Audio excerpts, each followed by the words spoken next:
Dr. Rebeka Campos-Astorkiza is an associate professor of Hispanic linguistics in the she's the inaugural graduate and professional student ombudsperson. She is the director for graduate studies in the Department of Spanish and Portuguese, has been repeatedly recognized for her work with students since joining Ohio State in 2007. The Council of Graduate Students honored her with the James M. Siddons Award for Distinguished Faculty Advising in 2014, and she earned the Excellence in Undergraduate Research Mentoring Award last year. As ombudsperson, she addresses issues related to fairness and challenges that graduate and professional students may face with their faculty advisors or within their programs. This position was created in collaboration with the university faculty and graduate and professional students in response to the need for extended support. Dr. Campos-Astorkiza, thank you so much for being here with us today. Thank you for taking on this critical role. This is year 2 for me as department chair, and in my time as chair, I have longed for a person to be in a role like this. And so I was excited to learn that the university was going to support and create it. And so thank you for agreeing to take on this leadership role, and thank you for joining us today. So I want to turn it over to you to talk a little bit about what you do, what do you see as some of your goals in this role, and then perhaps we can open it up for question and answer with our students.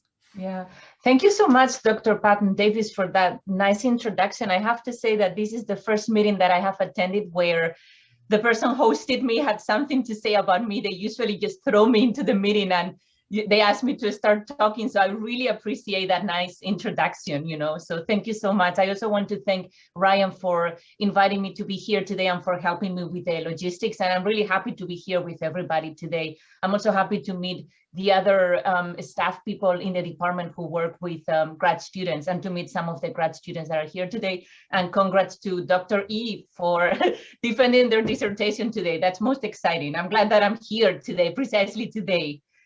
So as Dr. Patton Davis said, I'm Professor Rebeka Campos-Astorkiza. My pronouns are she, her, and I'm Associate Professor of Linguistics in the Department of Studies of Spanish and Portuguese.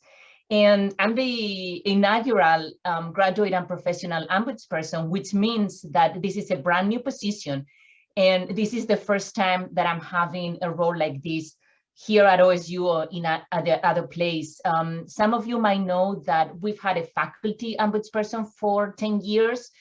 So I do have a colleague that is there in the Office of Ombuds Services, but I'm basically building the position as I'm learning how to be ombudsperson. So I've spent the past 2-3 months basically coming to meetings like this one today, meeting with the students and with tons of people across campus in different offices and units, making connections and building a list of resources that then I can use when I work with grad and professional students. So Dr. Patton Davis already gave a nice summary of what my duties are as ombudsperson, but I'm going to explain them in more detail, give you an idea of some of the principles that guide my work as ombudsperson. And then I'm really looking to see if you have any questions or if you want to share any comments or suggestions based on your experience. As I said, I'm building the position, so I'm very much open to ideas from students or from a staff or faculty that work with grad and professional students. So first and foremost, the grad and professional ombudsperson is there as a resource for our students for resolving issues or conflicts and for exploring options and making decisions. So I, as ombudsperson, offer informal advice and counsel on any topic that grad students want to bring to my attention. It could be issues that they are facing with their advisors, with other faculty, within their programs, within their colleges, or at Ohio State in general. I can gather information for students to help them make informed decisions. I can also help them resolve and mediate conflict, or I can give them the tools so that they resolve those issues themselves. And I can also provide informal communication among the involved parties in a given situation. As ombudsperson, I guide myself by 4 principles: independence, confidentiality, neutrality, and informality. In terms of independence, the Office of Ombuds Services is not affiliated with any other office on campus. So we're kind of like floating within the university structure. I don't have to report to anybody. That's how I am an independent person. I am a faculty member, and I am part of the Department of Spanish and Portuguese. My ombuds position is just a 50% position, so I have that connection. But when I am ombuds, I'm not representing faculty, I am not representing the university, I am an independent person who is there to help students, basically. And I think that's really important to understand. In terms of confidentiality, all my interactions with the students, correspondence, meetings, everything is confidential. I don't keep records of those meetings. As I said before, I don't have to report to anybody. The only issue is that under Title IX, I do have reporting responsibilities when students bring to my attention cases related to sexual harassment or assault. In those cases, I do have to report to the Title IX coordinator on campus. Also, when I think that a grad student or professional student might pose an imminent threat to themselves or to the public, I also need to report those cases. But other than that, any conversations are confidential. And as I said before, I don't keep any records or anything like that. In terms of neutrality and informality, as I said before, my services are informal. Coming to talk to me does not mean that the student is initiating a grievance procedure or any kind of formal procedure within the university. All the interactions with the ombudsperson are informal. And I am here as a neutral listener for students. I am impartial. As I said before, I don't represent anyone. I'm just there to listen to the students and try to help them solve whatever issue or situation they want to discuss with me. So these are, in general terms, how the 4 principles guide my work as an ombudsperson. So some students might wonder, okay, why would I come and talk to you as ombudsperson? If you have any kind of concern and you are not really sure who you should talk to, you can always come to me, because I am a safe space and a confidential resource to brainstorm ideas. So it might be that I cannot help you directly solve your issue, but I can certainly guide you and provide you information and direct you to the best place on campus where you might find help. But I am a safe space where you can talk, at ease and feeling that your confidentiality is going to be respected. Also, it's very important to know that even though I can explore options for you as a student, it is ultimately your decision, whatever you want to do. So I do not start any path of action or anything like that unless the student asks me to do something. So all I do is provide students with the tools to make their own decisions and think what is best for them. Also, I can help students navigate the university structure. I'm pretty sure that you guys know that OSU, being the humongous university that it is, it has tons of layers of administration. And sometimes it can be daunting to navigate the administration on campus, not just for students, but also for faculty and for staff. So I am here also as kind of like a compass to help guide you through those administrative layers so that you can reach the office or unit that might be the best resource for your particular situation. And then finally, the ombuds is impartial to all parties involved in the conflict. So I just want to reemphasize that. So this is basically my main role as ombudsperson. And it's, so in a nutshell, is having meetings with the students where we just talk about their situation. And oftentimes I do follow-ups, I gather information for them, and then we can have a follow-up meeting where we talk about the information. I can also coach students to get ready for, situations that might come up as they try to solve their issue. So I also provide those kinds of services. Apart from that, I will write reports where I summarize the main trends and patterns that I see coming up in my conversations with the students. These reports maintain confidentiality. I will not include any students' identifiers or anything like that. They are basically summaries of the main concerns that are being brought to my attention. And I will share those reports with the university at large. They will be publicly available to anybody that wants to look at them. In those reports, I will also include recommendations as to how we can address some of those issues. And in thinking about addressing those issues, I will be in touch with different offices, units, programs, colleges on campus so that I can create partnerships and work with them in addressing some of the issues and concerns that grad students might be facing. And then finally, as Ombudsperson, I have an educational role for our grad and professional students. For example, I am in the process of creating or gathering a list of OSU resources for all of our students that I will house in the Ombuds website. And in the future, in coordination with other offices on campus, I'm hoping to develop workshops or events where we can address some of the issues that are coming, when I talk to a student. So things, for example, related to how to make the most of your advisor relationship, how to deal with bullying situations, or other topics that I will identify as I talk to more students. So these last two roles of my position are things that I need to do in the future. I haven't written a report yet. I haven't done any educational development because I haven't had time, basically. But I'm hoping that in the fall, I will be able to tackle some of these other responsibilities that I have. We have a website that right now is called ombudsman.osu.edu, but we have changed from ombudsman to ombudsperson. So there is a chance we might rename the website. I hope we do that. And I have a dedicated email address, which is gradombuds@osu.edu. I will write it in a chat in a minute. And I also have a dedicated phone number, just in case the students prefer to just give me a call. Thank you, Ryan. Yeah, that's the email address.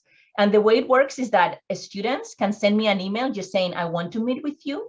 And then I follow up, we find a time and a date. And during the pandemic, I'm having meetings virtually. But students don't have to explain anything in their email. And actually, I encourage the students not to share any information in emails so we can keep our conversations confidential. And yeah, I think these are all the main I'm looking at my notes. I want to make sure I'm not leaving anything out. Sometimes I have conversations with the students via email because their questions are very specific and I can just send them the information. But most times, the situations that the students bring to my attention require that we meet and we have, a couple of sessions where we discuss the situation and brainstorm ideas as to how students might solve their issue. So, with that said, let's see if anybody has any questions or any comments. I've been basically open for business, so to speak, since February 1st. So 2 months, basically, and it's been very busy. Something that I have noticed is that there was a need for this position. I've been receiving many requests for meetings, which I've been happy to see. I didn't want to be sitting idle, waiting for students to get in touch with me. So students have been really reaching out, and it's been really productive so far, I should say. So I'm in the process also of writing a second announcement of the position because I don't think that the first one got to all of our students on campus. So you might be getting another email about me in the near future. And if you guys get that email, especially those of you who work with grad students, I'm thinking faculty and staff that are here in the meeting, it would be great if you can forward the information to your students. I think that oftentimes grad students get to me because somebody gave them my contact info. So I've gotten many referrals from staff or faculty in departments that say, maybe you should talk to the ombudsperson. So I've learned that creating direct connections with the staff and faculty is really important to make sure that I'm reaching our students. But I'm also happy to see that grad students are here today, so you guys can get to know me in meetings like this. So thanks for your attention. So I was just gonna thank you. I was gonna open the floor up for the chat up. Yeah, I see that Alicia has a question about what are some of the trends that I'm seeing.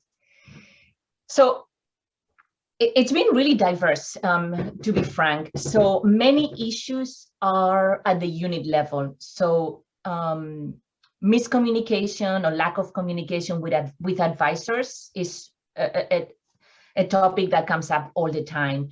But I've had cases where students were talking about access to affordable housing or childcare, for example. So, topics that are really about the university.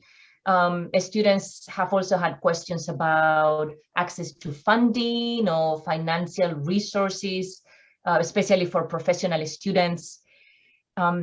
Situations with colleagues, so with other students or postdoc on campus. So something that I've noticed is that, students interact with a lot of different people, not just faculty, and sometimes conflict can arise with all those different relationships. So it hasn't been only just conflict with faculty. I've had cases of conflict with peers, with postdocs, with the staff in colleges or programs. But a trend that I'm seeing coming up is that sometimes there is lack or miscommunication among the people involved, and sometimes programs, departments, units, or colleges don't have clear guidelines as to what to do when there is a complaint about someone, and they don't have a procedure to take care of those situations within the unit. And that's usually when students get frustrated because they don't know to whom they can talk within their unit about a situation that they are facing. Because they go to talk to the grad school, and oftentimes the grad school says you should solve the situation within your unit. But then students realize that they don't have those resources within their units. So that's another kind of like joining thread that I have seen coming up from different cases that I've had. Thank you for that. I'll just go ahead and unmute. Just as a follow-up, do you also see that as like just lack of knowledge on the students' part, or just both, of like what resources are available for them to seek the information they need in order to resolve, whether it's a conflict or between their faculty advisor or someone else? Is that kind of what you see that as, just like there is resources out there, they just don't know where to go, who to talk to? Mm-hmm. That is sometimes part of the issue, like not being aware of resources. And sometimes resources might be found in the Office of Institutional Equity or in the Student Life Office for Commuters. So the thing is that the resources are so spread out across campus that I see how it might be hard for students to be aware of those resources. The other thing is that sometimes students might not have the kind of like the skills to address a certain situation of conflict. So in that case, the resources are more about having the skills or the knowledge to how to talk to somebody. And in those cases, I don't send them anywhere. I kind of coach them and I give them strategies that they might be able to use. Oftentimes in those cases, because sometimes that conflict is with faculty, my experience as faculty helps, because I can see the given situation from both perspectives, from the students and from the faculties.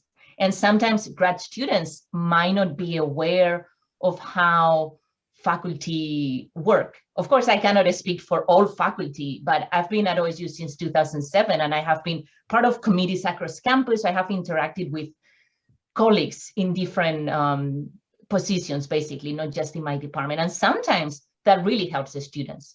Sometimes even just to realize that faculty are also people and that they might be bringing their emotional baggage into a certain situation, So sometimes it can be talking about those kinds of, again, I wouldn't call them resources, but that knowledge or skills that the student might not have, or they might not be aware that they actually have and that they can use to solve a given conflict.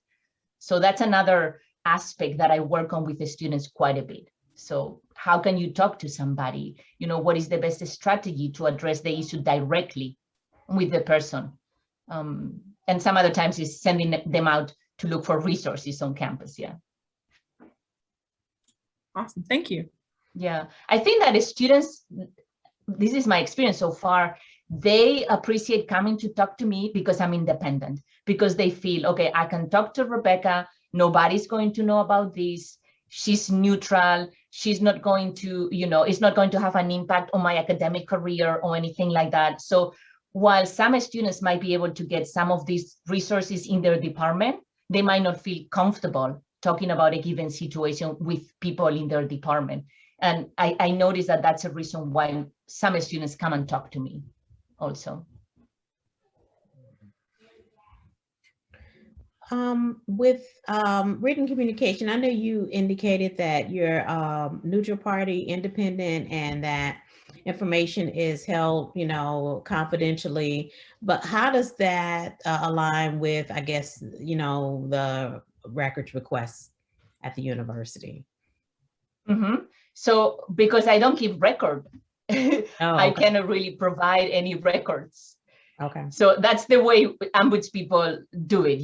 That's kind of like the trick. In terms of emails, that's more complicated because emails that come and go from an OSU email address in theory belong to the university. That's why I always encourage students not to include any details in those emails.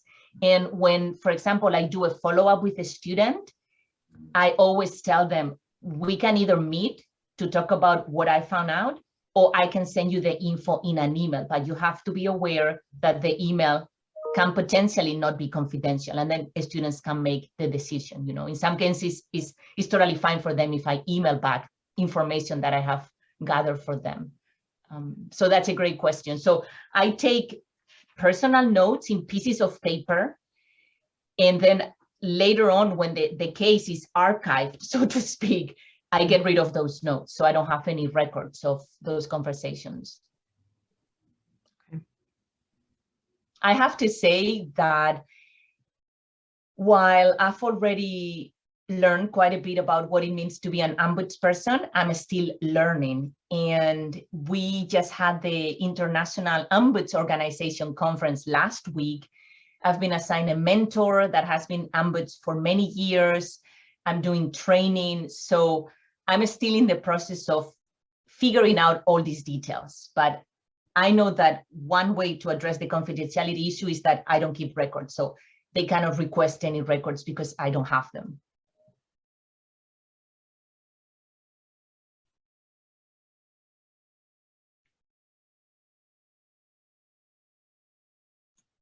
Okay. Oh, it's me again. I'll jump in. I wanted to just share briefly. I actually at the University of Kansas, that's where I did my graduate work for my master's. I actually utilized the Ombudsperson, and I had a situation of I didn't know where to go. So very similar to what you were saying about what do you do, or how do you address the situation and whatnot. And so I had a conflict with my GA position. So my supervisor and my GA position, and it was around feeling discriminated against, feeling, there was things of like micro and macro aggressions and that sort of situation. And, I didn't know what to do, and I remember I was referred to the ombudsperson because I didn't want to report I didn't want to go to HR, right? I didn't think it needed to be escalated to that point, but I also thought it was a learning opportunity for everyone involved about people's actions and whatnot. And what I can say from that conversation with the ombudsperson, it really, really, really supported me in my academic journey and how I communicate, with my current students and how I interact with people as well, to make sure that it's all about being clear with their communication and where intention is coming from, and recognizing, good intention versus ill will, and if intentions is malicious, right? And I think there was just a misunderstanding. I remember like you were saying, in the role of the ombudsperson, there's, I don't want to say there's limitations, but I believe the person I was working with really sort of coached me to take the lead. Mm-hmm. And saying like, you can, and like, I will give you the resources, I'll give you the support, you know, we'll set things up, you know, but really sort of, you know, help me become, you know, a better advocate for myself. Mm-hmm. And I think that's kind of why I'm really glad, you know, our graduate students requested this position, because in my role, I found out that a lot of students struggle with one of two things: becoming an advocate for themselves, or finding their own voice, right? So whether that is in personal leadership, or whether that is, you know, academically, right? You know, and so, but I wanted to just add that comment, and I'm really appreciative of this role and how it can grow and really sort of allow students to, you know, not be afraid to use their voice, and use it in an effective way. And I think from what I've gathered before with students and different conversations, and some students don't want to come out and speak up. They're afraid of retaliation because of the small niche of programs, or the people they're working with, or, you know, they'll say, you know, academia is really small, I want to get a job, like this person knows this person knows this person, and referral, that sort of thing. And so, you know, so I'm really hopeful that, you know, your position will alleviate some of those things for them, because I think there's a lot of fear, especially when students don't know, you know, what to do. But I also see the turmoil with them, with like, if they don't say anything, they hold it in, and it really sort of starts to, you know, be a detriment to their well-being, school, just like it's a ripple effect. So to say that out loud. Yeah, I agree with everything you've said, and I'm glad to hear that you had a good experience with an ombudsperson at another institution.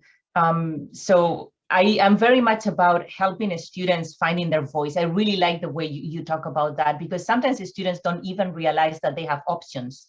They just think that I have to kind of like suck it up, go with the flow, and I can't really do anything about anything. But that is not really true. They do have options. And sometimes my role is to let them see that they have options, help them figure out what those options are, and then help them decide what might be the best option for them.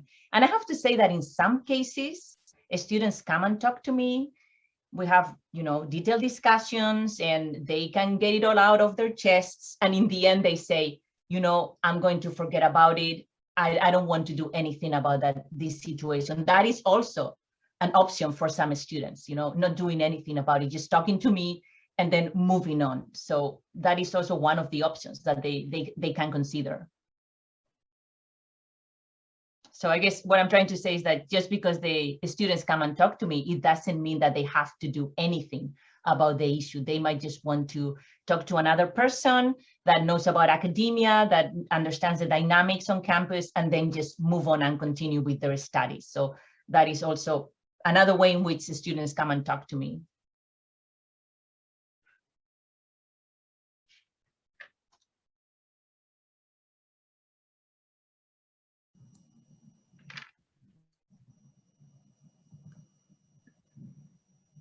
I have a different question. Oh, was somebody going to ask a question? I'll hold mine.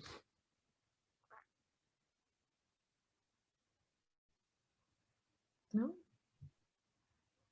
Okay. I thought I heard somebody, but maybe not. I just had a question around student activism. And, you know, I think we're just in well, we've always been, but I think things just feel particularly heightened. And I certainly have seen more in terms of students wanting to, you know, hold faculty accountable, hold leadership accountable, hold institutions accountable. Can you talk a little bit about how you advise students who, either want to boycott a professor's class, or they want to, have a protest, or, like I sense a very strong activism in some, segments of the student body.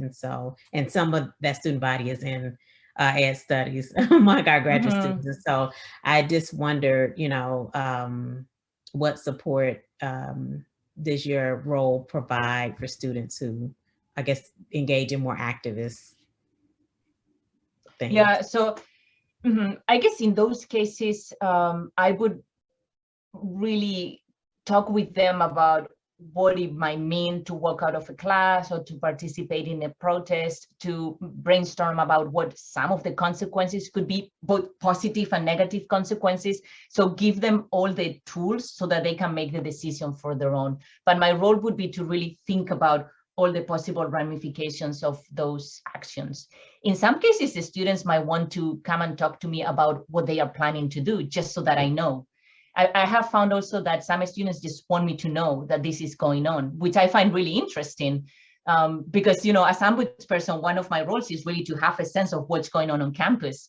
So I can also imagine that some of those students might just want to inform me about some of the activities that they are engaging in without really looking for counsel or advice. But if they were looking for counsel, I would basically present to them all the tools that they might need to make a decision for themselves.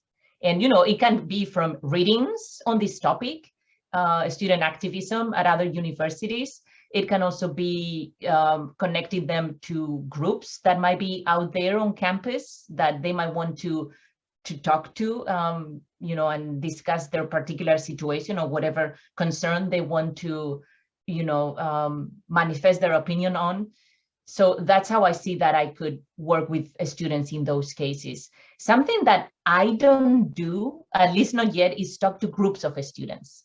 All my discussions are individual. And one of the reasons is confidentiality. So sometimes I have students that they come to me as a group, but I usually say to them, I have to talk to you guys individually, because even if you guys think you're on the same page, you never know. And I need to make sure that confidentiality is being respected for everybody. So you guys talk to me. And then if you guys want to discuss your meeting with me among yourselves, that's your decision. But I have to see students individually. So that's another thing to keep in mind. Thank you. Sure. I have a question. Yeah. So I'm thinking about this position, within the larger ecosystem that exists on campus, and the fact that it exists to support students, as they're working to advocate for themselves. So I'm wondering, how does the position interface with other campus offices, such as HR? And what protections does the position have, particularly with administrators and leaders who have a stake in protecting OSU's reputation? I'm thinking about this in the context of, as I mentioned, I was part of the student government group that helped to advocate, as well as other students who advocated. And a lot of the conversation we had was around protecting graduate students in their workplaces with regards to, harassment based on gender, or protecting international students who maybe felt like they didn't have anywhere else to go. And so, again, just thinking about the reputation that OSU has, there may be, I know it is not uncommon for ombuds folks to essentially scare some people on different campuses just in that role existing. So I'm curious as to, where does this fit in the ecosystem, and also what protections do you have? That's a good point. That's a really great question. So as I said at the beginning, the position is new, so I'm still trying to figure out many details. So let's see, this is the way I explain how I think the position fits within the university. I am someone that has to have connections with everybody on campus, especially with the big offices that are not academic units. So I mean, Office of Academic Affairs, Office of Institutional Equity, the Office of Diversity and Inclusion, Office of International Affairs, HR, Office of Research Compliance. I don't know if you guys know about all these offices on campus that are not academic units. So by academic unit, I mean the colleges that offer courses that you guys can take. So I am a connector between students and all of these offices. And I am a connector in two ways. I can connect individual students with resources in those offices that might be really important for whatever situation the student is going through. In some cases, it might be protection because they are suffering harassment at the workplace. So I can help them connect with the right place where they can find help for that particular situation. But I'm also an indirect connector in the sense that if I see situations coming up with underlying threats, it is my responsibility, the way I see it, to bring these concerns to offices that might be able to do something to their attention so that we can work together on changing policies or adding explanation to certain procedures that I see is causing trouble to grad students. For example, I have already talked to different offices on campus about orientation for incoming students. What kind of orientation are new grad students getting? It seems to me that they are getting tons of different orientations from the grad school, from international affairs, if they are international students, from their colleges, from their departments. But can we do something more centralized? Or is there like a basic list of things that we want all of our grad students to have access to in those orientations? How can we work together to come up with something that is more cohesive across campus?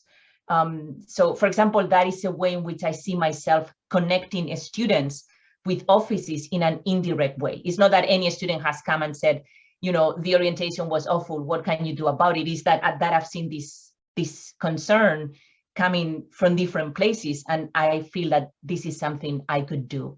In terms of protection for myself, that's a great question. I hadn't really thought about it. So one way in which I'm kind of protected is that I don't keep record of anything.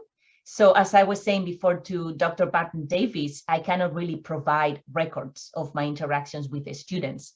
But this is a great question, and I'm going to think more about it and talk to my colleagues that are also ombuds people to see what kinds of situations they can talk to me about in which having some kind of protection is important.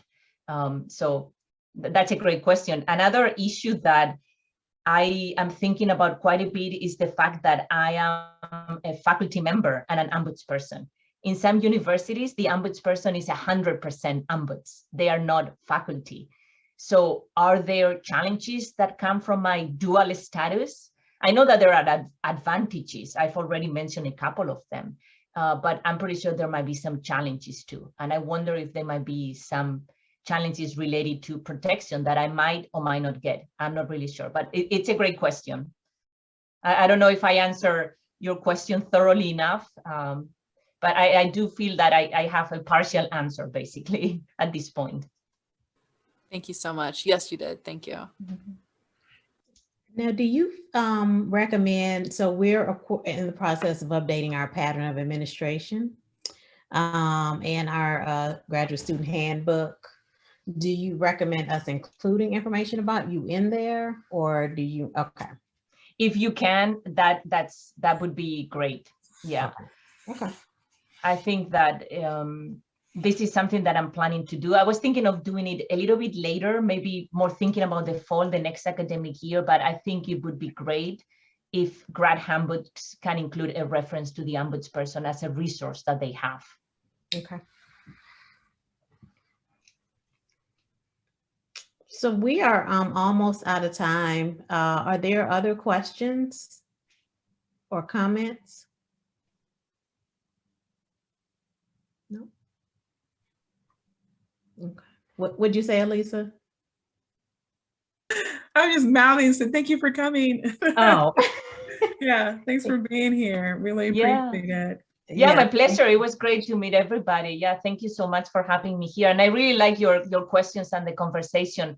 I feel that when I present to groups, I learn a lot because people ask me questions that maybe I hadn't thought about, or people express suggestions that I hadn't really considered before. So I really appreciate your time and being here with you today.